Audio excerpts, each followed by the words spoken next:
पवन चले पुरवाई देखो, मौसम घणो सुहावणो। अमृत रावा दलिया बरस्या, धन्य हुयो आंगणो, धन्य हुयो आंगणो। सौ सौ स्वागत करा मुदित मन, गीत सुहाना गावा। साचेला मोत्या मुनिवर, थाने आज बधावा, थाने आज बधावा।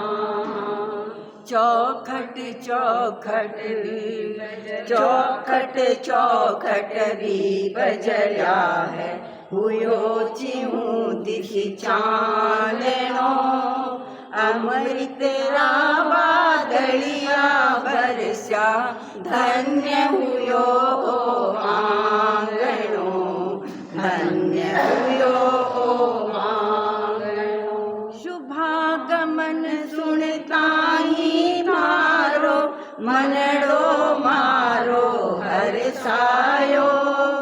पाथारा दर्शन दर्शन रे नटी सारो सरसायो, रे नटी सारो सरसायो।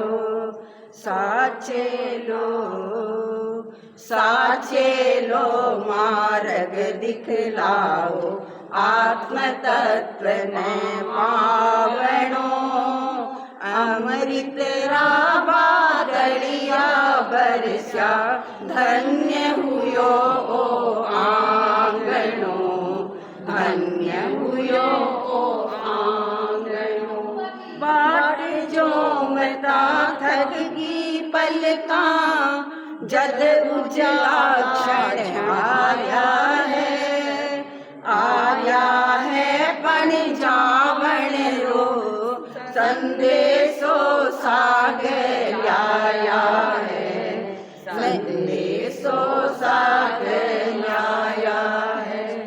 नहीं सुहावे नहीं सुहावे, मन ने थारो जावणो। अमृत रावा दलिया बरस्या, धन्य हुयो आंगणो, धन्य हुयो आंगणो, धन्य हुयो।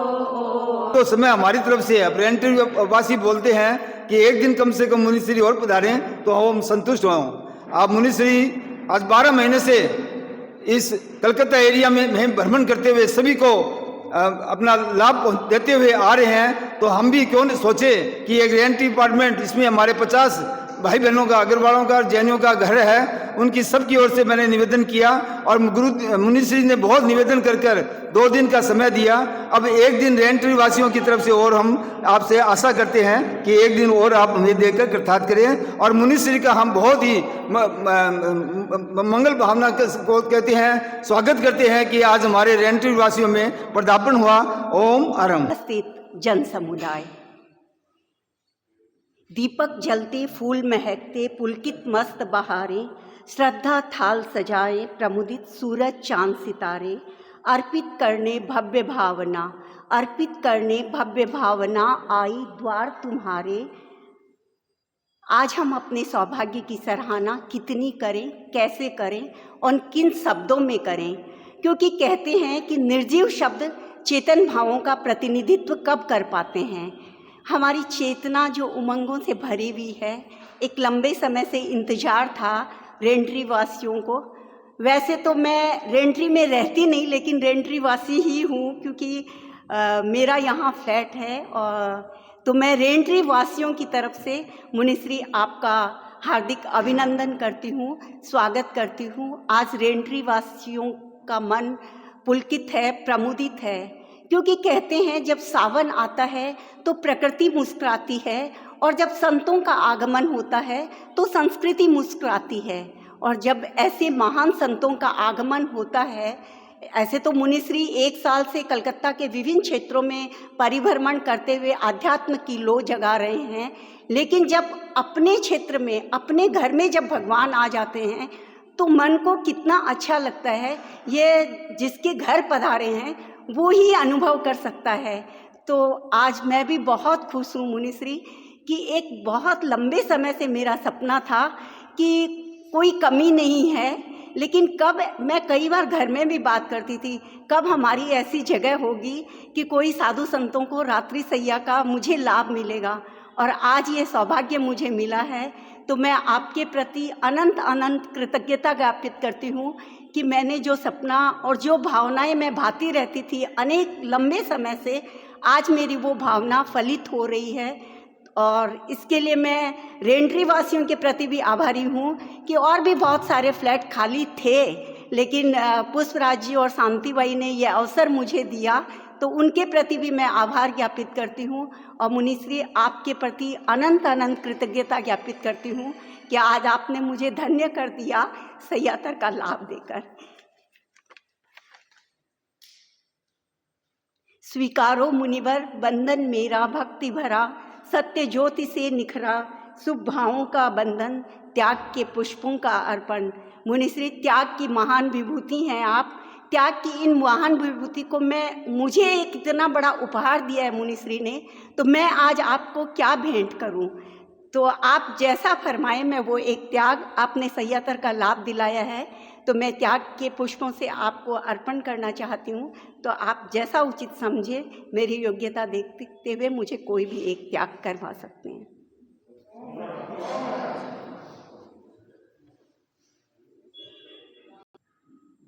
गौतम कुलकर्णी की गाथा।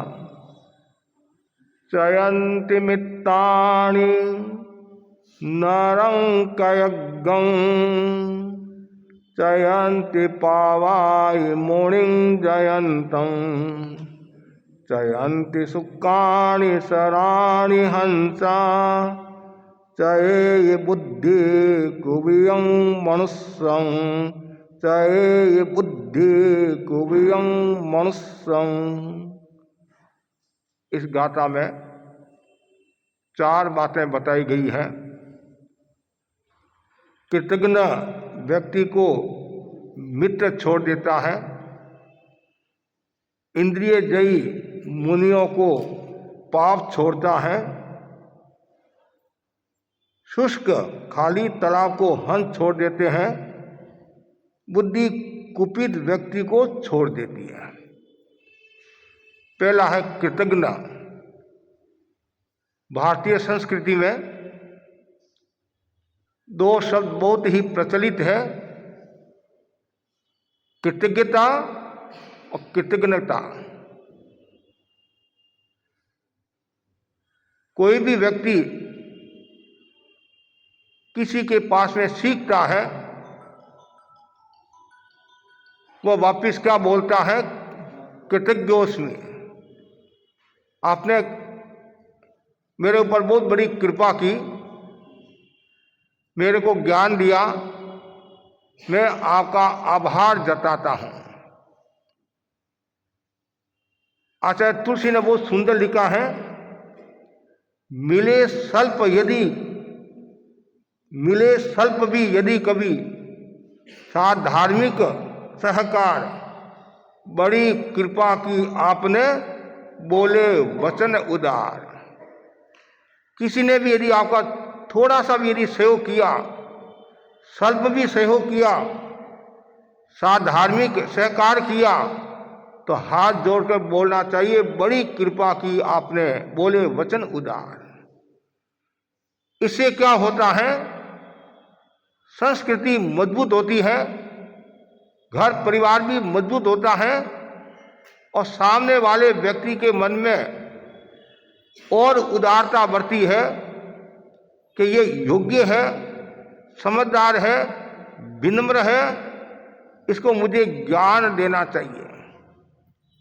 जो ज्ञान प्राप्त करके उपकारी के उपकार को भूल जाता है, वह कृतज्ञ होता है।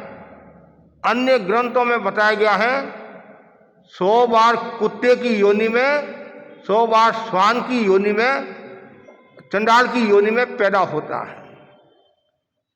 कभी भी कृतज्ञता का भाव नहीं आना चाहिए। एक संस्कृत के श्लोक में भी बताया है, ईर्ष्यालु पिशुनश्चैव कृतज्ञो दीर्घ रोषक चत्वारे कर्म चांडाला जाति चांडाल पंचमे। जो ईर्ष्यालु है वो भी चांडाल है। कंचन तजनो सहज है, सहज तरियन को ने मान बड़ाई ईर्ष्या तजनी दुर्लभ। आदमी सब कुछ छोड़ने के लिए तैयार हो जाता है, तो मान बड़ाई ईर्ष्या छोड़ने के लिए तैयार नहीं होता है। जो व्यक्ति ईर्ष्यालु वृत्ति वाला होता है, जिसके भीतर में ईर्ष्या का भाव होता है, उसका दिमाग खोखला हो जाता है, सोचने की क्षमता कम हो जाती है। जैसे घर में उड़ई आ जाती है, दिमक लग जाती है, तो वह स्थान को खोखला बना देती है। उसी प्रकार ईर्ष्या भी व्यक्ति को खोखला बना देती है और कोई भी कार्य को अच्छी तरह से संपादित नहीं करने देती है। पिशुन चैव, जो चुगलखोर होता है वो भी चंडाल होता है।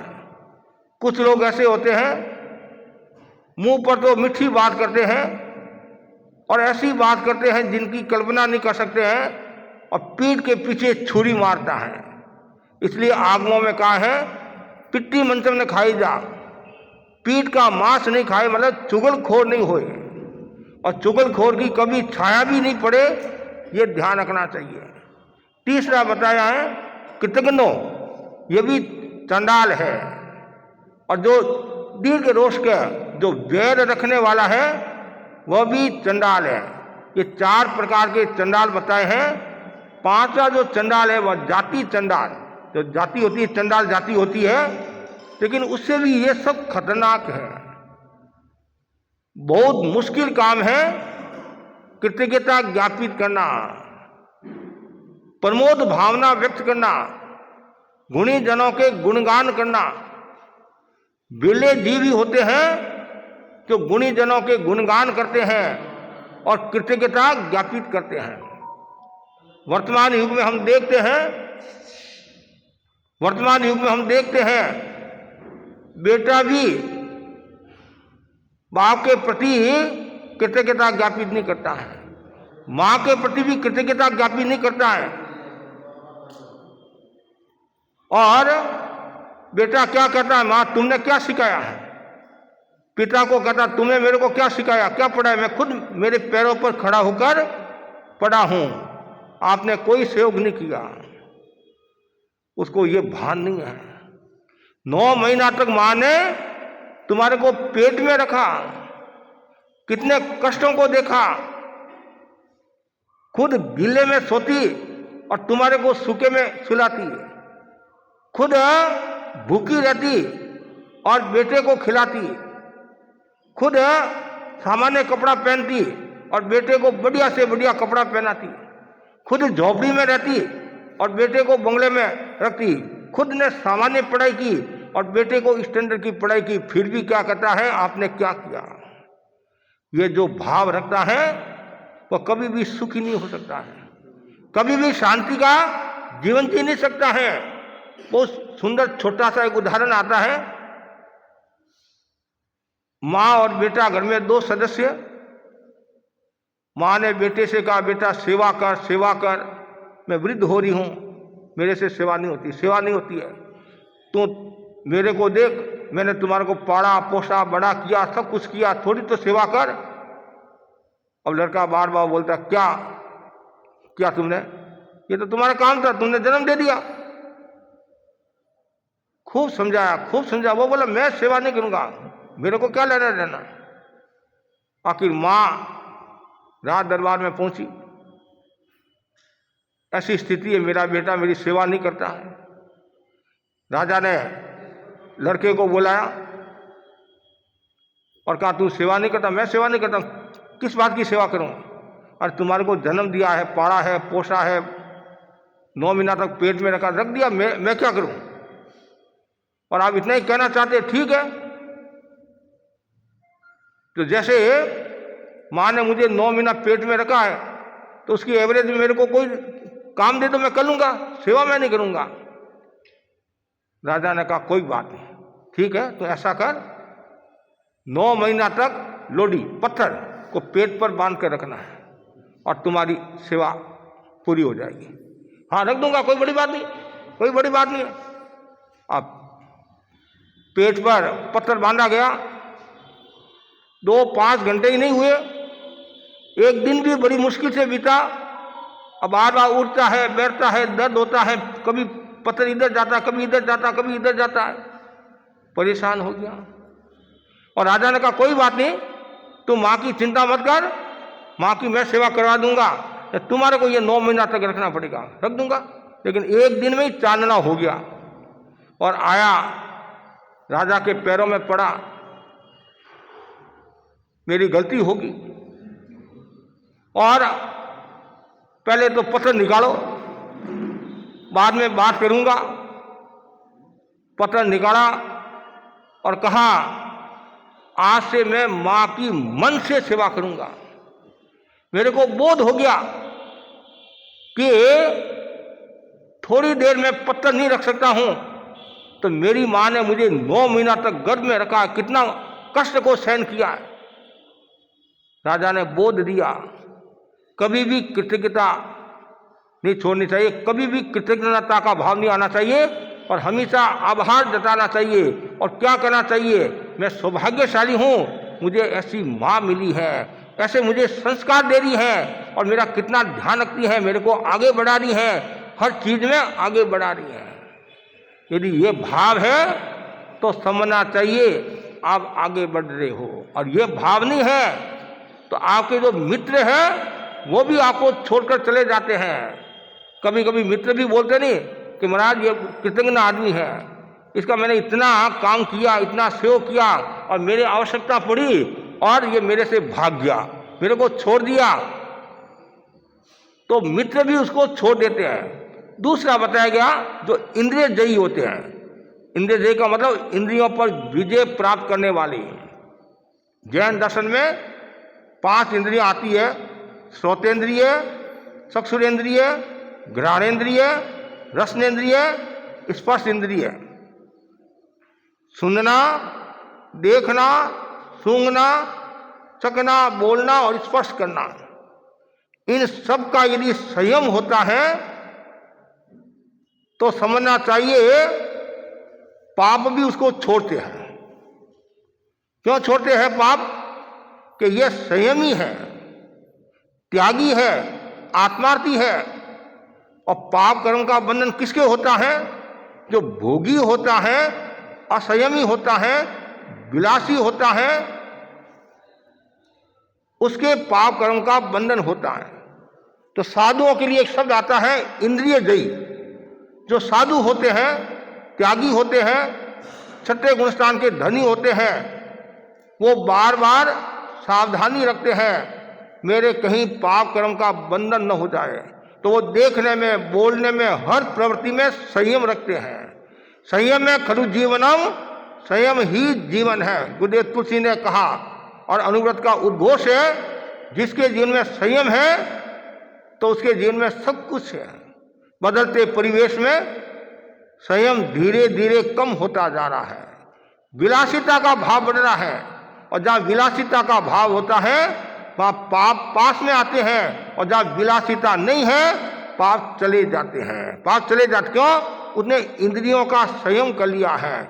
देखना बुरी बात नहीं है, यदि आपके देखने में राग देश का भाव है, सुनने में राग देश का भाव है, बोलने में राग देश का भाव है, दृष्टि में विकृति है, तो कर्मों का बंधन होगा।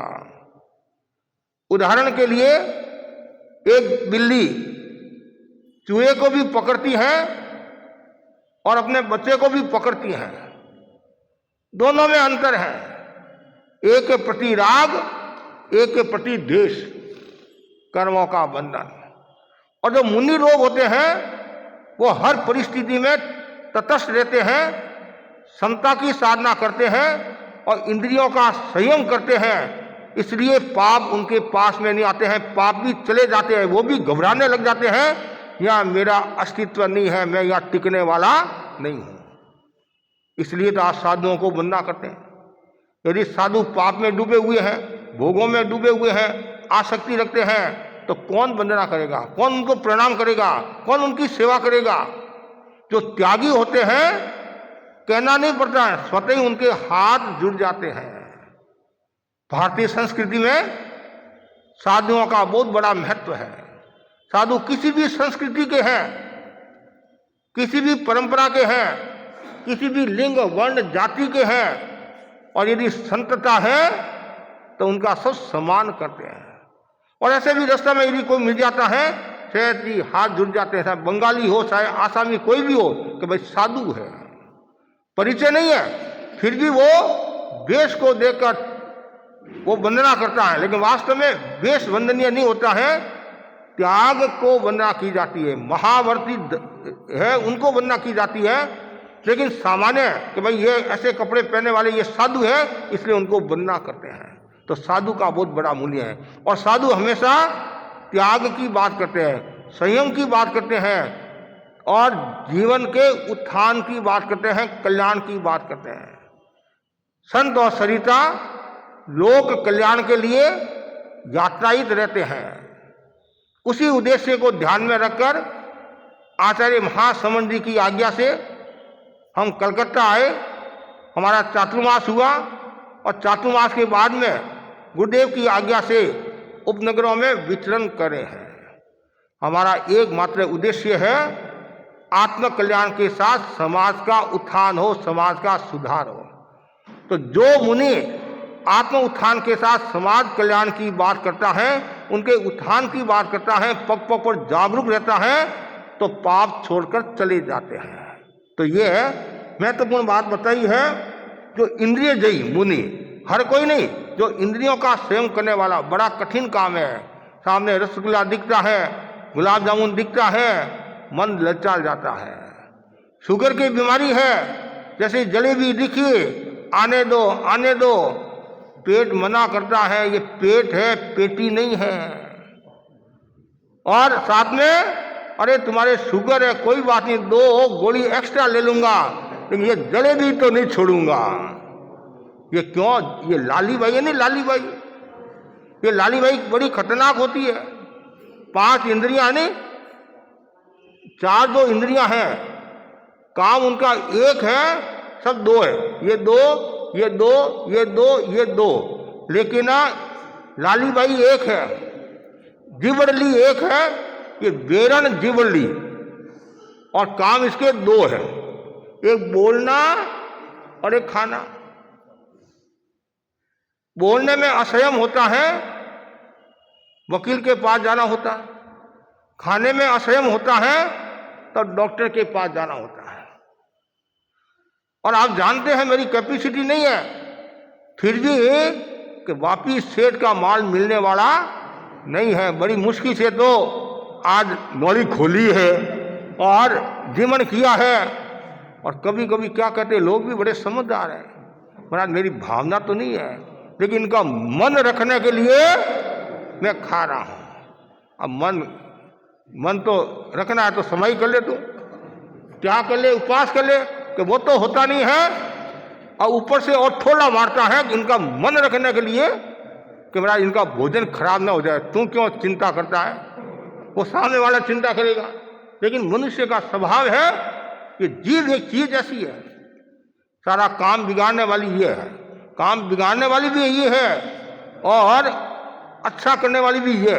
भजन और भोजन, भोजन भी जीव से होता है, भजन भी जीव से होता है। तो इसलिए हमेशा इंद्रियों का संयम जरूरी है। और जो जितना ज्यादा इंद्रियों का संयम करेगा, उतना ही उसका मन हल्का रहेगा, व्यवहार अच्छा रहेगा, आचरण पवित्र होगा, और सब लोगों की दृष्टि में वो पूज्य होगा। इंद्रिय संयम का बहुत बड़ा मूल्य है। आज भी हम देखते हैं काफ़ी भाई बहनों के इतना संयम है, खाने का, पीने का, बोलने का। 24 घंटे में मात्र 1 घंटा भोजन में लगाते हैं। 24 घंटे में 22 घंटा 23 घंटा मौन रखते हैं। और कुछ ऐसे हैं पूरे साल भर में 2 जोड़ी से ज़्यादा कपड़ा काम में नहीं लेते हैं। स्नान में इतना पानी से ज़्यादा काम में नहीं लेते हैं। रहने में इतना स्थान से ज़्यादा काम में नहीं लेते हैं। कितना संयम है। और जहाँ संयम होता है वहाँ देवता भी क्या करते हैं? नमस्कार करते हैं। धम्मो मंगल मुक्तितम अहिंसा संयमो तो देवावी तंग नमन संति जस धम्मे श्यामणो। धर्म उत्कृष्ट मंगल है, अहिंसा संयम तप धर्म के लक्षण है। और जिनका मन धर्म में रमा रहता है उसे देवता भी नमस्कार करते हैं। संयम का बहुत बड़ा मूल्य है। बार बार भावना भाव, मेरे जीवन में संयम के पुष्प खिले, मेरे जीवन में संयम का विकास हो। और जितना ज़्यादा संयम का विकास होगा उतना ही व्यक्ति निरोगी रहेगा। 3 बीमारियां नहीं, आदि व्याधि उपाधि, 3 बीमारियां, मन की बीमारी, वचन की बीमारी, काया की बीमारी भी कह सकते हैं। ये तन की बीमारी, मन की बीमारी, भाव की बीमारी, ये बीमारियां हैं। इस बीमारियों से मुक्त होना है और समाधि को प्राप्त होना है तो इंद्रियों का संयम कर लो। नेगेटिव नहीं सोचना, नेगेटिव नहीं बोलना, नेगेटिव नहीं लिखना और नेगेटिव नहीं देखना, नेगेटिव नहीं करना। सब नेगेटिव छोड़ दो, आप पॉजिटिव भाव रखो। जितना पॉजिटिव भाव होगा इंद्रियों का संयम होगा। इंद्रियों का संयम होगा तो पाप कर्म से मुक्ति मिलेगी। तीसरा जो सूत्र बताया गया है वो सुंदर है। शुष्क तालाब, शुष्क मतलब खाली, खाली तालाब होता है तो हंस भी छोड़कर चले जाते हैं। भरा हुआ होता तो हंस भी वहां रहते हैं। ये सामने जो वृक्ष है, वृक्ष यदि हरे भरे हैं, फल वाले हैं तो पक्षी आएंगे। और जैसे ही ये सूख गए और केवल ठूंठ रह गया, सूखा रह गया तो पक्षी भी छोड़कर चले जाते हैं, तो हंस भी छोड़कर चले जाते हैं। उनको क्या छोड़ो, आपके बेटे भी आपको छोड़कर चले जाते हैं। आपके पास में कुछ माल है और तब तो सेवा करते हैं। बहू सासू की सेवा करती, किसी ने कहा बहू सासू की बहुत सेवा करती है, फिर दूसरी भी कम नहीं थी। महाराज आपको पता नहीं है। हाँ, ये सेवा निस्वार्थ भाव से नहीं करी है, अपने कर्तव्य समझ कर भी नहीं करी है। कंदोड़ा मतलब ये चाबी दिख रही है उसको, क्या दिख रही है? चाबी, चाबी दिख रही है। तिजोरी की चाबी में, तिजोरी में माल है, 1 किलो सोना है, वो दिख रहा है। और बेटा क्यों सेवा करता है? दुकान भरी हुई है, इसलिए बेटा। शिष्य क्यों सेवा कर रहा है? गुरु जी के पास में कुछ है, इसलिए सेवा नहीं करना। अपना कर्तव्य समझकर निस्वार्थ भाव से सेवा करना। आज हम ही वर्तमान में देखते हैं बड़े बुजुर्ग लोगों का क्या हाल हो रहा है। कुछ तो छोड़कर चले गए, विदेशों में चले गए, और कुछ माँ बाप ऐसे भी हैं वो खुद स्वतंत्र रहना चाहते हैं। कुछ बेटे बोलते हैं हमारे साथ रहो, कि नहीं हम स्वतंत्र, जब हमारी आवश्यकता होगी तब हम आपको याद करेंगे। लेकिन फिर भी वर्तमान की परिस्थिति हम देखते हैं वो समाज के लिए संभवतः इतनी अनुकूल नहीं है। जो हम सुनते हैं हमारे रोंगटे खड़े हो जाते हैं। और जो माँ बाप की सेवा नहीं करता है, माँ बाप को समाधि नहीं पहुंचाता है। एक भौतिक सेवा भी होती है, आध्यात्मिक सेवा भी होती है, और आध्यात्मिक सेवा समाधि का बहुत बड़ा मूल्य होता है। जो बच्चा माँ बाप को समाधि पहुंचाता है, समाधि का मतलब समाधान, चित्त समाधि, तो उस लड़के का कितना मूल्य होता है। और माँ बाप से उसको आशीष भी मिलती है, दुआ भी मिलती है। और जो माँ बाप की सेवा नहीं करता है, माँ बाप को तकलीफ देता है, पीड़ा देता है, कष्ट देता है, तो कभी कभी हाय भी लग जाती है, ऐसा भी कहा जाता है। ऐसा भी, लेकिन कभी भी माँ बाप को तकलीफ नहीं देना चाहिए। और चाहे उसके पास में धन है या नहीं है, स्वस्थ है या नहीं है, लेकिन ये सोचना सारी जिंदगी इन्होंने हमारे को कमा कर दिया है और भरण पोषण किया है, आगे बढ़ाया है, तो हमारा नैतिक कर्तव्य है हम माँ बाप की सेवा करें। और हम सौभाग्यशाली हैं कि ऐसे माँ बाप हमें मिले हैं और निस्वार्थ भाव से सेवा करना है और इनसे हमें ज्ञान प्राप्त करना है। माँ बाप के पास में बहुत ज्ञान होता है, बहुत अनुभव होते हैं, बहुत अनुभव होते हैं। इसलिए हमेशा मन में ये भावना कि आज माँ बाप का शरीर ठीक नहीं है, पास में कुछ नहीं है या नुकसान हो गया, लेकिन अतीत को भी देखना चाहिए कि अतीत में किस प्रकार घर परिवार का इन्होंने पालन पोषण किया है। तो कभी भी मन में ये स्वार्थ का भाव नहीं आए, निस्वार्थ भाव से सेवा करनी चाहिए, ऐसा कहा जाता है। एक आदमी था और स्वस्थ था, दुकान जाता, और धीरे धीरे क्या होता है, वो बीमार हो गया, अस्वस्थ हो गया। अस्वस्थ हो गया तो परिवार के सदस्य उनको मान नहीं देते, सम्मान नहीं देते, और बाहर बैठा दिया, बस समय पर दो समय पर भोजन मिल जाता। बेचारा दुखी हो गया, कोई पूछता नहीं है, और मन में सोचता है आज से 4 साल पहले कितनी मेरी सेवा होती थी, कितने मेरे को पूछते थे, आज कोई पूछने वाला नहीं। अब बूढ़े आदमी होते हैं तो उनके पास में कोई आदमी आ जाता तो मन की बात भी बता देते हैं, मन की बात भी बता देते हैं, वो हल्का हो जाता है। तो उसका एक मित्र मिलने के लिए आया, क्या बात है भाई, ऐसी ऐसी बात है, बेटे पूछते ही नहीं है, बहू पूछती नहीं है, समय पर भी भोजन नहीं मिलता, भोजन भी समय पर नहीं मिलता है। ठीक, अच्छा, वो खिलाड़ी था, वो खिलाड़ी था, तुम चिंता मत कर, मेरे पास में एक उपाय है। क्या उपाय है, मैं बताता हूं। बड़े बक्से होते हैं ना, बड़े बक्से में माल भर दे और उसके ऊपर बैठ जा और ताला लगा दे, और बार बार ताला की ओर ध्यान देना, ताला की ओर ध्यान देना। जैसे बच्चे आए, देखा आज तो ये क्या बात है, चाबी ना, वो समझ के पिताजी के पास में कुछ माल है, माल है। वो ने भी सोचा कुछ माल है, तभी तो इतना बड़ा ताला लगाया और इतनी बड़ी चाबी है। सब सेवा करने लगे, एकदम टिप टॉप बाप को रखने लगे, रोजाना माल मलिंदा, और शरीर स्वस्थ हो गया। और कुछ समय के बाद जो आया वो तो जाएगा, मृत्यु को तो प्राप्त सबको होना है। आयु से पूरा हो गया, मर गया वो, और मर गया वो, उस पर ध्यान नहीं है, अब पेटी पर ध्यान है, बक्सा पर ध्यान है। और दाह संस्कार किया, और 12 दिन खूब माल के अंदर माल है नहीं, खूब माल, खूब अच्छा खर्चा किया। अब चारों भाई मिले कि भाई अंदर क्या माल है, बंटवारा कर ले, सब अलग अलग रहते हैं, एकदम सही बात है। जैसे ही खोला और देखा, सोने की ईंटें नहीं, पत्थर, कि ये क्या किया, ये क्या हुआ। फिर बाद में पता चला तुम लोग सेवा करते नहीं, इसलिए उसने ऐसा किया।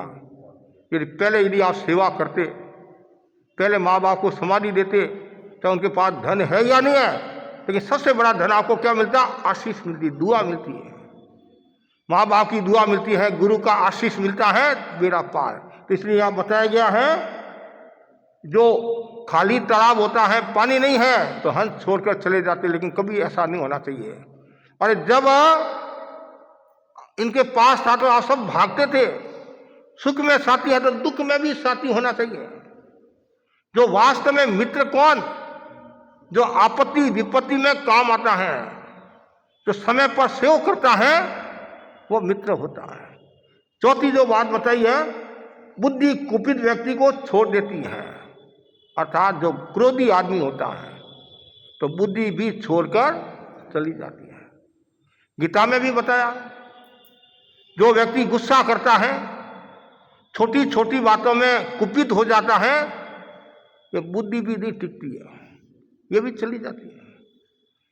क्यों? जब आदमी को गुस्सा आता है, उस समय उसको कोई भान नहीं रहता है, और क्या बोल रहा है उसको कोई पता नहीं रहता है। या तो बुद्धि रहेगी या गुस्सा रहेगा। कभी कभी माताएं बच्चों को लेकर आती, हमारा बच्चे को गुस्सा बहुत आता है, तो हम कहते हैं तुम्हारे को बुद्धि चाहिए, गुस्सा चाहिए, तो बुद्धि चाहिए, तो बुद्धि चाहिए तो फिर गुस्सा नहीं करना चाहिए। तो आता है महाराज, तो अब देख लो तुम कि ठीक है मैं कोशिश करूंगा, मुझे तो बुद्धि चाहिए, गुस्सा नहीं चाहिए। तो धीरे धीरे धीरे वो गुस्से को छोड़ देता है। और गुस्सा कहाँ रहता है? दिमाग में रहता है। गुस्सा दिमाग में रहता है। और बुद्धि कहाँ रहती है? दिमाग में रहती है। बुद्धि भी दिमाग में रहती है। तो दोनों साथ में नहीं रह सकते। एक म्यान में कहते नहीं, हाँ वो तो रह नहीं सकते। तो इसलिए आपको क्या चाहिए? आप ही कहेंगे महाराज बुद्धि चाहिए। और आजकल वही नहीं आती महाराज, स्मरण शक्ति कमजोर हो रही है, याद नहीं रहता, याद नहीं रहता, कहते नहीं। और जितना आपको याद रहता है कभी उतना हमारे को भी याद नहीं रहता है। और आप कहते हैं याद नहीं रहता, याद नहीं रहता है।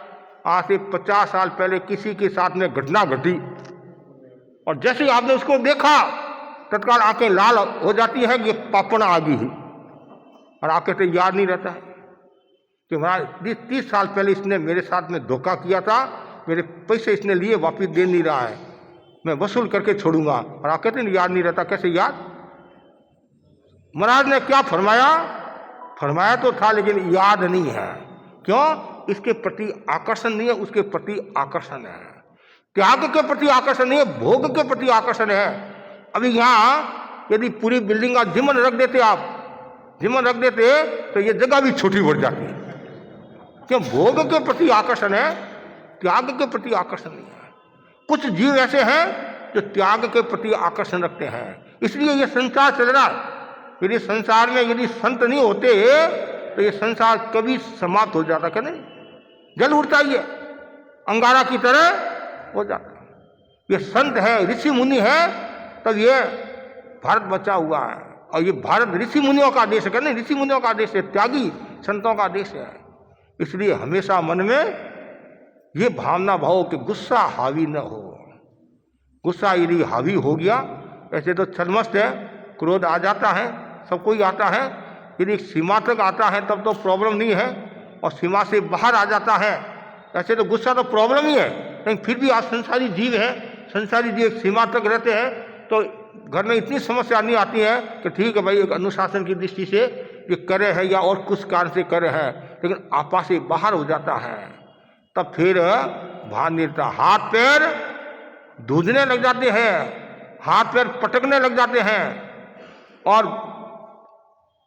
बिना सोचे बोलने लग जाते हैं, तो फिर समस्या हो जाती है। इसलिए बस मैं इतना ही आपको कहना चाहता हूँ, जितने भी यहाँ भाई बहन बैठे हैं, ये 4 जो बातें बताई है, सबसे पहले मन में हमेशा कृतज्ञता का भाव रहे, कृतज्ञता का भाव नहीं रहे। और जो कृतज्ञता का भाव रखता है तो मित्र उसको छोड़कर चले जाते हैं। कभी कभी आगे महाराज ये स्वार्थी है, कहते नहीं ये स्वार्थी आदमी है कि खुद का काम होता है तो इतना मीठा बोलता है, इतना मीठा बोलता है, प्लीज प्लीज करता है, और हमारा काम होता है तो ऐसे करने लग जाता है, और हम उसका उपकार भी करते हैं तो भी वो भूल जाता है। कभी भी उपकारी के उपकार को नहीं भूलना चाहिए। गाय है नहीं, गाय थोड़ा देते हैं आप गाय को चारा, थोड़ा दूध देती नहीं देती है। नारियल है, थोड़ा सा पानी लेता है, कितना आपको देता है। नदी भी आपको कितना दे, सब देते हैं। एक मनुष्य एक ऐसा है वो लेता ही लेता है, देता नहीं है, तब समस्या होती है। इसलिए कहा गया है कृतज्ञ व्यक्ति की परछाई भी नहीं पड़े, परछाई भी नहीं पड़े। अरे पशु पक्षी है वो भी जानते हैं ये कृतज्ञ है या कृतज्ञ वाला है। अब बोलो आप, इसलिए कभी भी मन में वैसा भाव नहीं, हमेशा कृतज्ञता का भाव। हमारे यहाँ कोई भी कार्यक्रम होता है तो लास्ट में क्या बोलते हैं? कृतज्ञोस्मि, हम सब आपके आभारी हैं। और हम गुरु से ज्ञान प्राप्त करते हैं तो हम कृतज्ञता ज्ञापित करते हैं। बोलते आपने बहुत बड़ी कृपा कराई और आपने अमूल्य हमें समय दिया। तो इनसे क्या होता है? एक शासन भी तेजस्वी होता है, संघ तेजस्वी होता है, और दूसरों को भी प्रेरणा मिलती है, और सामने वाला व्यक्ति भी मनोयोग के साथ में आपको ज्ञान देता है। और दूसरा जो बताया है वो सुंदर है, इंद्रिय जयी मुनि को पाप छोड़ देते हैं, मतलब वहाँ पाप टिकता नहीं है। और तीसरा बताया है तो शुष्क तालाब को हंस भी छोड़ देते हैं। चौथा है जो बुद्धि कुपित व्यक्ति को छोड़ देती है। तो आपको क्या चाहिए वो आप पर चिंतन करना है। और आज हम ये पूर्वांचल एरिया है, पूर्वांचल एरिया है, तो पूर्वांचल एरिया में हम आए हैं। और पुष्पराज जी सुराना ने अर्ज की थी कि आप हमारे एरिया में पधारो। पुष्पराज जी हमारे सक्रिय कार्यकर्ता है और जन कार्यवाहिनी के